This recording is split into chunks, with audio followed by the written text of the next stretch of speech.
Hello everyone and welcome back to Let's Play The Legend of Zelda: A Link to the Past. In the last part we got here to the... No, we did a lot of side quests in the Dark World rather. And now we're in the Swamp Palace. Now the reason I had to, at the end of last part, go back to the Light World and in the Swamp Ruins lower the water level outside is because at the start of the dungeon, that river would not have been there if I hadn't done that. You need to do that in order to progress on in the dungeon, even at all really. And over here in this chest we get the dungeon map. Let's take a look at what we got here. It's not too bad. 3 floors, fairly small. Now, I can tell you for a fact, if it wasn't obvious by the river at the start, this is the first point in the game you're required to have the flippers. Until now, they were pretty much optional, but if you didn't have them by now, I recommend you go back and get them. You should have the rupees, by now at least.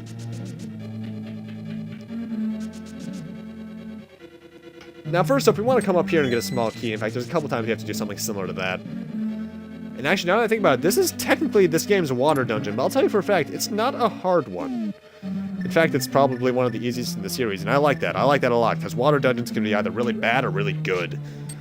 Like Great Bay Temple. I love Great Bay Temple. And then you got the Ocarina of Time water puzzle, or temple.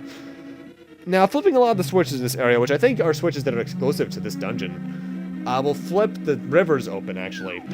And you actually don't have to touch the water here at all. I think you can just push that statue to the left. Some of these, I will admit, were recorded late at night, so I could be partially scatterbrained when I was playing some of these. Now, right there, as you can see, is the big chest, but we don't have the big key yet, so that's just good knowledge to have for later, I suppose.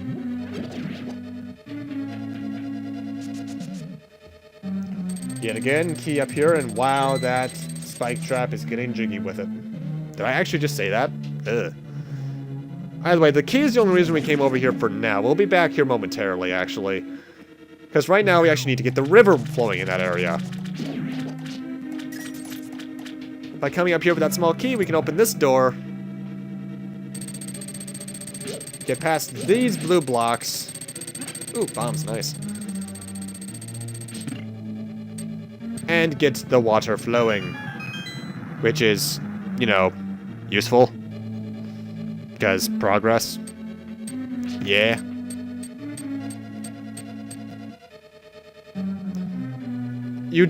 I find it kind of stupid that you can't go immediately south due to the blue blocks being raised.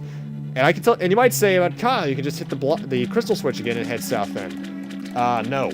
You do need the orange blocks to be lowered and the blue blocks to be up in order to progress farther on, so it's pretty much a noob trap. I ain't falling for that. Also, I check this pot every time I play the game, even though I know what's in it is just a heart. And I know why I check it too, it's because it's out of the way, so I immediately think, ooh, something good. Curse my genre savviness. You can head north, but there's nothing for you there. We just need to push these blocks out of the way. And head upstairs. Now, this room is interesting. There's a lot of stuff you can do with it, including a lot of holes you can fall down in, but only this one is particularly useful, if I recall. I think I only need to fall down that one. Yeah, I should only have to fall down that one. Because coming over here, once the orange... That's why I actually had to have the orange blocks lowered instead of the blue ones. You get a good amount of rupees, and the big key, so now we can head back to that big chest and actually open it up. Also, I apologize if every now and then you see links freeze momentarily and the audio cut out. That's my emulator doing that, actually, because I have it fixed by now, hopefully, because I was toying around with it after I finished the LP. Or recording the LP, at least. My emulator wasn't fully optimized for my newer laptop yet, because I recorded this almost right after getting it. In fact, it was testing the recorder pretty much. So, that's just it not being fully optimized. It should be good by now. Either way, by opening the big chest, we get the Hookshot. It extends, contracts, and boing! It can grapple many things. This is the first appearance of this item, actually, in the series, and it will later become a fan favorite. The way it works, you use it, and you get pulled, and things either get pulled towards you or you get pulled towards them. In the case of pots, you get pulled towards them. In the case of, like, pickups, like a key or otherwise, it gets pulled towards you. Later games in the series would actually add an additional upgrade to it, the long shot, but that's not in this game at all because it already goes across pretty much the entire length of the screen. Or at least the entire length of the screen from where you are. And it actually allows you to damage enemies you can't damage otherwise due to the fact that hitting them with your sword actually hurts you. For a lot of players, this would be pretty much their default Y item from here on out, but I like to stay with whatever I know I need.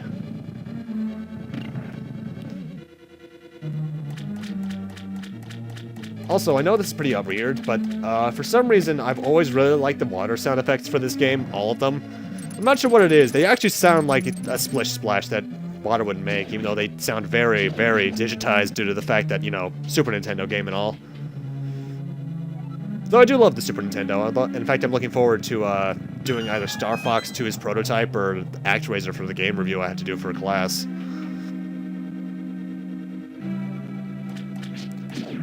Now, what I'm about to do is entirely optional. You can head down here for some rupees. I don't even think there's a key in here. Yeah, there's not. Just rupees.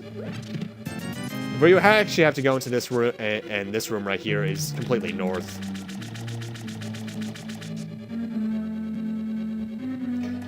Now, don't go through that door. First off, push this one to get this chest to appear with a 20 rupees. And where you actually have to enter, and I really hate this. What is a gaming rule? There's always something behind the waterfall. I think the way you're supposed to figure out about that is touch one of the knowledge stones that Sahasrara has been communicating with to us throughout the entire game with so far. Though if I recall, actually, in the Dark Palace, if you investigate a certain one of those tiles, you'll learn that in the Dark World, it's actually Zelda communicating with you.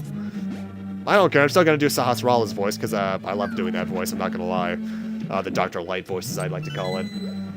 And then I can't quite recall Zelda's voice at this point.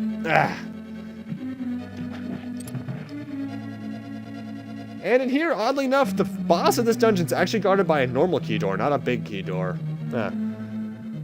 Either way, in here we get this boss, whose name I'm forgetting, hence why I'm going to look it up right now. But the main strategy with him is to use your hookshot to get the little clouds away from him. I think each of the things takes 2 slices with your sword, yeah. You can technically attack him with your sword at any given point in time, but I like to get the clouds off of him just to be safe, and even then, that's when his pattern changes. For the first part of the fight, he's pretty basic, though. They'll circle around him, do some various tricks and stuff, and he'll do that lightning attack, I think it was. But he's pretty basic at this point. This guy's name is Arghus. That sounds badass. However, once we get all the clouds off him, as I will momentarily, his pattern changes. He flies up in the air, lands down, which, by the way, this water splashes can hurt you, and then he'll start bouncing around like a pinball machine. Oh wait, no, it's not the water splashes that hurt you, it's him himself that hurts you when falling. Oh, and here's a really stupid thing that's a perspective fail. If you're anywhere on his path of falling down, when he's falling down to try and crush down onto you, you'll still get hit because his sprite is technically over you. Either way, for defeating Arghus, we beat the swamp dungeon, and therefore get the next maiden saved. I'm being very scatterbrained still, sorry about that. I'm recording a bunch of parts in one day because reasons.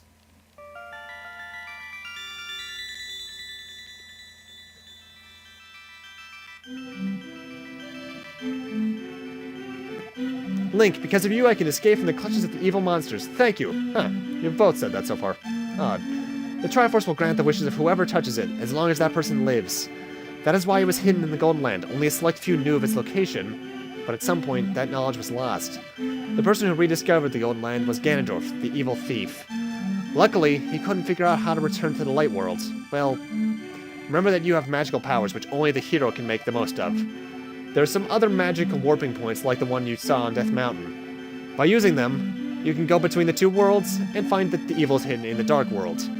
You're the only one who can destroy the Ganondorf, the thief. No, Ganon, the King of Darkness. Do you understand? Yes. May the way of the hero lead to the Triforce.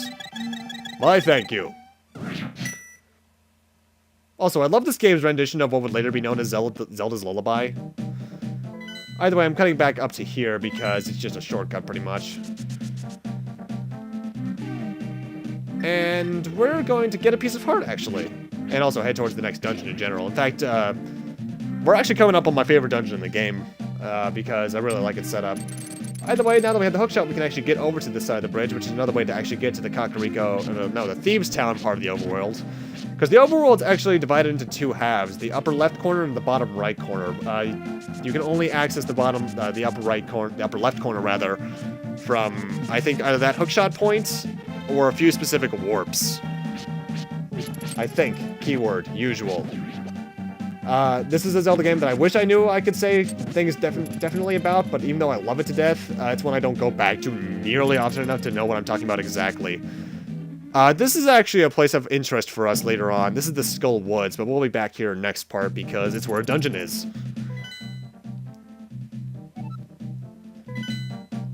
Either way, we want to head towards where Death Mountain's entrance was in the Light Worlds, because there's a piece of art for us there, as I've said before. As soon as this moblin gets out of my way. I think that's supposed to be a moblin, right? Also, screw those pterodactyl things, because they do 3 hearts of damage to me at this point. That is way too much damage for an enemy like that. If it was one of the knights or the cyclopses, yeah, why not? But not the pterodactyls. Man, school's just got me frazzle-brained today, I guess. Either way, we can hookshot over this pit. You can technically get here before the hookshot, but for a fact, I know you need the invisible cape. Or magic cape, invisible cape. That's just what it does, Kyle. Because once you have the magic cape on, you can walk past this weird bouncy thing.